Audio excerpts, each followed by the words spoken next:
Ha sido una semana un poco más corta, pero completa de entrenamientos para afrontar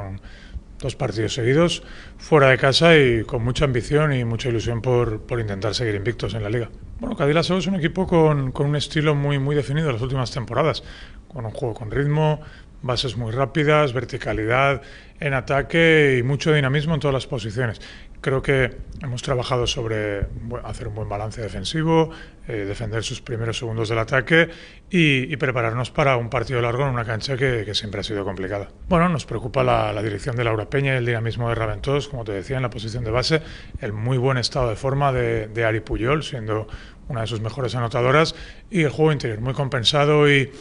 que se compenetra muy bien. Siempre Georgina Bahí juega bien de cuatro abierta, es experta, es determinante en momentos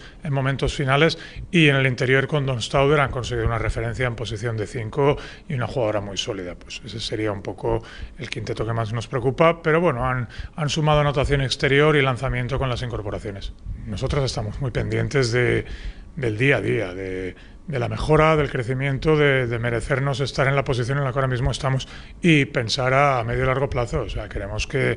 ser un equipo de la parte alta, poder optar en los momentos importantes a, pues como siempre decimos, a pelear por los títulos, y creo que estamos en el camino y en el proceso y que nos queda mucho margen de mejora.